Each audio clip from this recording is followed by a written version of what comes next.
오늘 강연으로 일단 공공선 거버넌스 강연 1, 바울과 그레코로만에 대한 시리즈 강연은 이제 끝내려고 하고 있습니다. 이후에 뭐 좀 기회가 되면 이 플라톤에서 어거스틴까지 무엇이 잘못 해석되어 왔고 이제 뭐 그런 부분들을 좀 역사사회학적으로 좀 검토를 해보려고 합니다만은 오늘은 이 유대인 바울과 메타노니아 그리고 이 바울의 회심이 과연 어떤 의미를 갖는가, 또한 그가 가지고 있었던 이스라엘 신학, 동시에 이 스토아주의를 넘어서는 바울의 그런 그 메시아 정치, 뭐 이쪽을 정리하고 이 바울과 그레코 로만이 가지고 있었던 그 세계관과 나사렛 예수하고의 이제 바울의 관계, 이런 부분들을 좀 간략하게 다뤄볼까 합니다. 가난한 자가 복이 있다. 이건 뭐 우리 누가복음의 핵심이죠. 예수의 가르침, 그 누가 바울의 그 학파의 아주 핵심으로 들어오는 내용입니다만은 사실 뭐 Q 자료에서 뭐 나온 하나의 출제라고 보기도 합니다. 사실 이런 부분은 그레코 로만의 강자 철학이나 수도화주의에서는 뭐 찾아보기 어렵습니다. 기본적으로 복음의 가치는 로마의 종교 문화적인 가치와는 다르다. 기독교신은 로마의 종교의 관점에서 보면 이 뿌리가 없다. 그리고 보편적이며 메타노이아를 강조하지만 이런 로마의 신체적 가치와 쾌락과 부를 거절한다. 여기서 이 메타노이아라고 하는 말은 단순히 어떤 뭐 회개, 회심 이런 개념보다는 이전의 삶에서부터 완전히 뒤바뀐 삶으로의 이행, 이전, 이런 개념을 갖죠.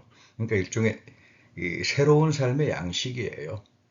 이 복음을 영접한 사람들이 갖는 새로운 삶의 양식으로 이전의 길을 다 던져버리고 새로운 길로 가는 이제 그런 면에서 이제 메타노이아다, 이렇게 이제 말을 씁니다. 단순한 어떤 영적이거나 또는 뭐 심리적이거나 회개랄지 뭐 이런 개념하고는 상당히 많이 다르죠. 로마의 문화 종교에서 뭐 가난한 것은 절대로 선한 것이 못 됩니다. 그거는 결핍된 것이고 부재가 된 것이고 이 기복과 번영을 그 좌지우지하는 신으로부터 잘못된 삶을 사는 거다. 그건 가난한 자들이다. 가난한 자들은 당연히 그렇게 살 수밖에 없다. 뭐 이런 어떤 그 프로레타리아트 개념, 뭐 이런 건데 오히려 바울은 가난한 자를 아게네스로 이해합니다. 고린도전서 2장 18절에 아주 유명한 본문이 나오는데 이 아게네스고 이 노예를 수용하는 차별 없는 공동체를 이제 비전으로 이제 삼고 나갑니다. 그러니까 이 바울의 예수 메시아 정치에서는 오히려 키케로의 공화제 자유보다 훨씬 더 급진화가 되죠. 그리고 스토아적인 어떤 그 세계관이나 형이상학하고도 상당히 다르고요. 이런 맥락에서 이제 최근에 부활의 역사사회적 삶의 자리는 나사렛 예수와 분리되지 않는다. 이제 이런 연구들이 이제 나옵니다. 가장 대표적으로는 The Historical Jesus, 이 크라상, 도미닉 크라상이라고 하는 분, 잔 도미닉 크라상, 뭐 미국에서는 상당히 유명한 책이고 신학교에서는 뭐 어떤 성서학을 떠나서 하나의 기본적인 텍스트로 이제 읽는 그런 중요한 책입니다만은 이분의 그 문화인류학적인 사유, 지중해 문명에 대한 고고학적 그 발굴을 통해서 보면 갈릴리는 이제 흔히 우리가 알고 있는 것처럼 농촌 민중 이런 도시가 아니다. 코스모폴리탄 성격을 가진 헬라화된 도시 문화를 이제 가지고 있었다. 이게 상당히 그 놀라운 이제 주장이죠. 이 크로스한 역사적 예수의 고고학 문화인류학의 그 발굴을 보면 갈릴 남부는 완전히 뭐 헬레니즘에 동화된 지역이었다. 이렇게 이제 결정이 납니다. 나사렛은 유대 마을이고 거기 소도시가 있었던 세포리스하고 연결되어 있었고 세포리스는 갈릴리의 수도였죠. 기원전 4세기 헤롯 대왕이 사망 후에 사실은 그 유대인들의 반란의 뭐 중심지로 이제 등장하기도 합니다. 기원전 3세기 헤롯 안티파스가 갈릴리와 페레아를 자신의 영토로 받고 이 세포리스를 요새화하죠. 수도로. 기원 17년부터 20년 사이에 그는 게네사라 호수 서편에 그 로마의 황제 디베리우스를 이제 기려서 디베리아 도시를 세우고 헬라적 제도와 건축을 완전히 갖춘 그런 새로운 수도의 도시로 건립을 하고 발전시키죠. 이런 면에서 보면 세포리스는 지역적으로 갈릴리 중심지에 속하고 프톨레미아스 지역에서 해안 도시에서 세포리스를 통해서 디베리아로 이루어지는 일종의 해외 무역로였다. 이런 게 고고학적으로 이제 오늘날 발견되면서 그 전까지 독일에서 그 이야기됐던 편집사 비평이 지나치게 마가복음을 이제 신학화하면서 자신들의 상상력을 가지고 거의 소설을 썼다라고 할 정도로 이제 비판적인 평가를 당하는 이제 새로운 연구들입니다. 지도를 보면 그렇죠. 이 프톨레마이스가 있습니다. 이 지중해 연안의 이제 해변가의 도시고요. 여기서 이른바 세포리스로 이렇게 무역로가 이루어지고 이 나사렛 남부 쪽의 수도였죠. 그리고 이 나사렛 거쳐서 디베리아스는 뭐 완전히 그 로마화된 디베리아스 황제를 위해서 건립된 그런 엄청난 여기가 이제 갈릴리 남부에서 이미 코스모폴리탄화돼 있었던 헬라 문명의 이제 중심지였다. 여기서 이제 예수 운동을 우리가 새롭게 읽어야 된다. 그러니까 상당히 그 사회학적으로 성서 해석을 보는 사람들에게는 뭐 굉장히 중요하게 다루어지지만 여전히 편집사를 기초로 해서 성서를 편집한 사람들의 신학을 강조하면서 자기 생각을 이렇게 외사법식으로 이제 집어넣는 뭐 이런 뭐 최근에 미국이나 뭐 유럽의 학계에서는 거의 그런 것들은 이제 찾아보기 어려운데 뭐 한국 같은 경우는 여전히 이제 그런 게 상상력적인 성서 해석 전혀 객관적인 그 구성이랄지 사회 분석 없이 하는 그런 심리주의적 해석이 또 그 강한 전통들이 있어서 뭐 이런 쪽 분야하고 좋은 이제 비판적인 대화들이 되지 않을까 그런 생각을 해보기도 합니다.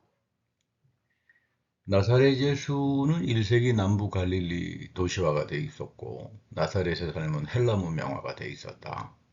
우리 누가복음에 보면 예수님은 쭈쭈를 입고 있었잖아요. 랍비들이 입는 옷. 거기에 하얄병 걸린 여인이 손을 잡았을 때 병이 낫는 이 쭈쭈. 뭐 예수는 랍비였다는 이야기죠. 갈릴리는 당대 지중해 연안의 문명과 교류 지역이었습니다.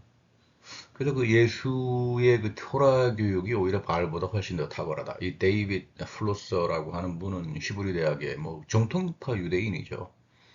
이분이 쓴 예수라고 하는 책이 아주 센세이션을 일으켰는데 정통파 유대인으로서 자기는 예수는 메시아였다 인정하는 분이에요. 그리고 연구를 해보니까 누가복음이 가장 나사렛 예수에 가까운 충실성을 가지고 있다. 그러니까 흔히 지금까지 마가가 가장 역사적으로 빨리 쓰여졌으니까 마가가 갈릴리 예수, 민중 예수의 모습을 가장 잘 드러낸다라고 하는 거는 지나친 독일의 편집사의 그 비평에 영향을 받은 사람들의 자기 이제 신학적 상상력이다. 뭐 이런 식으로 이제 오늘날 학계에서 양측이 많은 그 논쟁들이 있습니다. 누가가 나사렛 예수의 모습에 가장 근접한다. 마가는 오히려 갈릴리 지명도 제대로 알고 있는 사람이 아니었다. 독일에서는 뭐 한 60년대나 70년대쯤 되나요? 빌리 막센이라고 하는 사람, 갈릴리 예수와 예루살렘 대결 구도를 놓고 오클로스 개념을 이끌어내가지고 서로 갈릴리와 예루살렘은 대결 구도 속에서 예수는 오클로스 민중이었다. 뭐 이런 식의 그 해석은 더 이상 이제 그 이 사회과학적이나 또는 문화인류학적에서 볼 때는 이제 수용되기가 좀 어렵다. 이렇게 이제 이야기들이 됩니다. 뭐 사실 마가복음은 크로스상도 상당히 그 중요하게 지적하는데 50년도에 그 베드로복음이라고 있었어요. 십자가복음. 그게 재구성이 되었고 이 마가복음을 50년대에 기록된 베드로복음하고 십자가복음하고 비교해 보니까 거의 그 대본을 그대로 편집한 거죠. 어떤 뭐 마가의 신학적인 탁월함이라고 하는 건 없습니다. 그리고 두 번째는 마가 자체 안에는 Q 자료가 없다. 50년대 기록됐던 그 Q는 오히려 마태복음하고 누가의 공동이 되어 있기 때문에 더 이상 마가가 역사적으로 좀 일찍 쓰여졌다 그래서 그 마가복음이 역사적 예수 이른바 나사렛 예수를 알 수 있다라고 하는 그런 그 주장은 그건 허구다. 그리고 마가는 역사적 예수를 안 사람도 아니었죠. 뭐 사실 뭐 복음서, 공간복음서 쓰는 사람들 중에 뭐 요한복음 정도 빼놓고는 뭐 역사적 예수 쫓아다닌 사람들이 없었잖아요. 그러니까 이제 바로 이 역사적 예수와 이 바울을 이분화시키는 불투만적인 실존주의적인 일종의 영주주의적인 사유는 이제 역사적으로는 상당히 이제 좀 어렵지 않겠나 뭐 이런 논쟁들이 있는 겁니다. 나사렛 예수는 불투만 학파처럼 역사적 예수와 신앙의 그리스도로 이분되기는 어렵다. 뭐 역사적 예수 캐리고 막 이렇게 이분해가지고 우리는 더 이상 역사적 예수로 접근할 수 없다. 그게 바로 이제 실존주의자들의 환상이라고 하는 거죠. 오히려 이 에런스트 케제만 같은 경우는 불투만의 제자였습니다만은 나사렛 예수의 가장 리얼한 모습은 복음서의 비유를 아람어로 재번역해봐라. 그럼 가장 리얼하게 나타난다. 그러니까 성서 텍스트 안에 나사렛 예수가 누구였는지는 복음서 속에서 가장 정확하게 드러난다. 자기 선생의 입장은 뭐 다 뒤집어 버립니다. 케제만 같은 경우는. 그 에른스트 케제만의 주장입니다. 더 이상 역사적 예수와 교회의 그리스도의 이분화는 이건 받아들이기 어렵고 오히려 비유 안에 나사렛 예수의 아주 본래적인 모습이 담겨져 있고 오히려 공간복음서는 이분의 이 입장이 굉장히 중요합니다. 묵시적인 인자 예수, 다니엘적인 묵시적인 인자 예수에서 공동 기반을 갖는다. 그리고 바울의 메시아 정치에 공명한다. 그러니까 더 이상 예수냐 바울이냐라고 하는 이런 이분법은 이 성서 텍스트에 대한 기본적인 그 역사에 깔려있는 고고학적 배경이라든지 이런 것들을 제대로 파악하지 못하면 아주 그 잘못된 그 성서 해석의 길로 갈 수 있다. 이런 이야기죠. 물론 역사적 예수와 바울을 이분화하는 것은 이제 인문학에서는 니체의 비판이었죠. 뭐 데이비 슈트라우스랄지 18세기, 19세기 역사적 예수의 삶에 대한 해겔 또는 그 진화론적인 그 영향을 받아가지고 그런 역사적 예수 연구에 기초했는데 뭐 이런 게 이제 불투만에게는 실존주의로 다시 재해석되면서 이제 쭉 한 60년대, 70년대까지는 성서학계를 지배했지만 오늘날 이런 그 성서 연구에서는 상당히 좀 지지되지가 않습니다. 바울의 아게네스는 고린도전서 1장 28절이죠. 형제자매 여러분, 여러분이 부르심을 받았을 때 육신의 기준으로 보아서 지혜 있는 사람이 많지 않고 가문이 훌륭한 사람도 많지 않았다. 하나님께서는 곧 잘났다고 하는 자들을 없애시려고 아무것도 아닌 것을 택하셨다. 이게 이제 아무것도 아닌 것, 아게네스죠. 아무것도 아닌 것. 아게네스는 하나님에 의해서 남겨진 자들이고 새 언약의 복음 안에서 성령으로 새롭게 태어난 자들이다. 그러니까 일종의 물살을 거슬러 올라가는 하나님의 혁명이 여기서 나타난다. 그러니까 이런 아게네스 신학은 뭐 스토아주의랄지 또는 키케로의 공화제의 자유개념보다 훨씬 더 넘어가는 이제 그런 어떤 그 개혁과 혁명성을 이제 갖는다고 봐야죠. 흔히 우리가 교회를 에클레시아라고 표현하지만 심지어 이제 바울에게는 이 더 이상 에클레시아를 포기해 버립니다. 그리스 도시국가 민회의 그런 아주 민중 선동주의가 아니라 하나님의 오이코스다. 오이코스테우, 하나님의 오이코스가 다시 말하면 교회로 표현됩니다. 그러니까 하나님이 다스리는 오이코스, 오이코노미아, 하나님의 경륜, 하나님이 다스리는 공동체. 그게 메시아의 공동체이며 교회의 본 모습이다. 이게 이제 로마서랄지 뭐 고린도 전후서에 나타나죠. 이 오네시모의 언급은 이 4세기 교회의 상황을 설명하는 에파스탈릭 캐논이라고 82항에서 나타납니다. 거기에 보면 오네시모는 주인 빌레몬의 승인에 의해서 교회의 높은 지도자로 안수되었다. 그는 빌레몬에 의해서 노예에서 사면되고 그의 가정을 떠났다.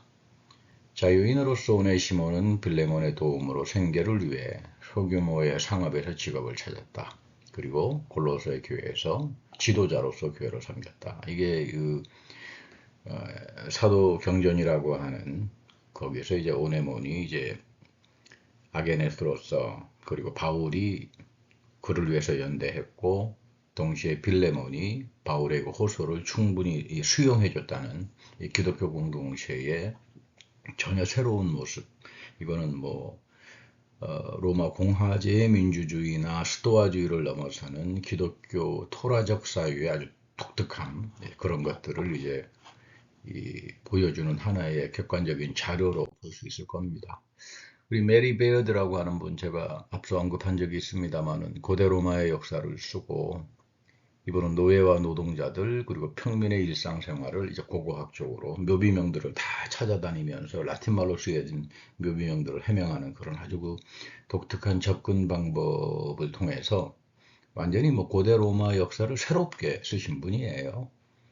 그러니까 로마 제국에서 대부분 그 도시 거주자들의 직업은 그 이들의 정체성을 열어주는 열쇠와 같다. 물론 퇴역 군인은 연금 수당을 받았고 그리고 조그만 농장 경영을 이제 했습니다. 근데 대략 한 200여 개의 직종이 이 로마의 묘비병에서 이제 발견되는데 일종의 사회계층론이죠. 사회계층이 어떻게 직업을 기초로 해서 다양한 직업을 기초로 해서 이 로마의 시민사회가 어떤 사회와 문화적인 계층 구조를 가지고 있었느냐. 거기에 보면 가이우스 아미쿠스라고 하는 노예 출신이 있습니다. 묘비병에 보면 사면된 뒤 자주색 옷감을 물들이는 일에 종사했다. 자주색은 뭐 상당히 비싼 옷에 사용되었죠. 귀족과 원로원들이 입는 이 토고라고 하는 옷이 있습니다. 이 토고라고 하는 귀족과 원로원들의 옷이나 또는 황제의 옷에 이제 사용된 게 자주색입니다. 가이우스 아미쿠스의 묘비명에는 이런 경력이 아주 자랑스럽게 기록되어 있습니다. 이런 그 고고학적 해명에서 오네시모는 빌레몬의 도움으로 양모 사업에서 어느 정도 성공을 거두고 하나님의 오이코스에서 아게네스로 그리고 교회 지도자로서 그리고 마지막에는 그 주교로서 순교자로서 그 일생을 마쳤다. 아마 이런 부분들이 이 그레코 로망의 세계 속에서 하나의 그 바울의 메시아 정치 그리고 그 인정 정치를 향한 하나의 그 새로운 그 특수성을 보여주지 않나. 재미있는 것은 바울은 오클로스란 용어를 피합니다. 자기 편지에서. 누가는 오클로스 용어를 사용하는데 마가보다는 더 신중하게 사용하죠.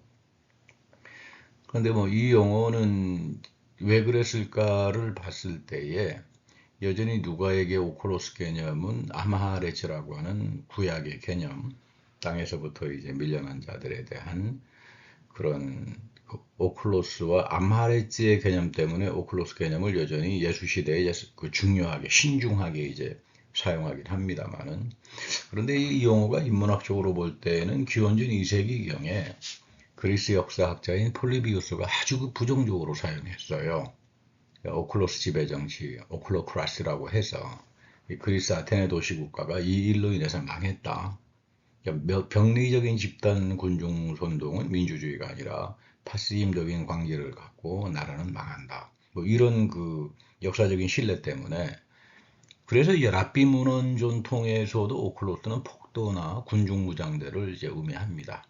그리고 아리스토텔레스는 이러한 오클로스 정치를 가장 강력한 비판가였고 오히려 그 기원전 6세기, 7세기 솔론의 그 개혁 정치로 되돌아가야 한다. 절제 정치로 돌아가야 한다. 뭐 이거 촉구하기도 했죠. 바울은 오클로스의 부정적 개념을 잘 알고 있었습니다. 그리고 이 선동 파시즘과 연관된 일체의 표현은 피해갑니다. 오히려 우리는 그리스도 안에서 용서받은 아게네스로 살아간다. 너와 내가 다를 바가 없다 이 말이죠. 이것이 역사적으로는 빌레몬과 오네시모의 연대에서 보여주고 이 바울은 이 그레코 로마의 시계 속에서 그러한 중요한 개념들을 수용하기도 하고 비판하기도 하지만 여전히 토라적 사유를 통해서 이 갈릴리 나사렛 예수의 다시 말하면 토라의 가르침을 이 유대인 바울의 입장 여전히 이방인들 속에서도 그 토라의 중요한 해방의 차원, 자유의 차원을 구체화시키면서 나갔다. 네, 이런 게 우리가 바울로부터 배울 수 있는 중요한 그 신앙이고 동시에 그 아게네스 신학이다. 이렇게 보여집니다.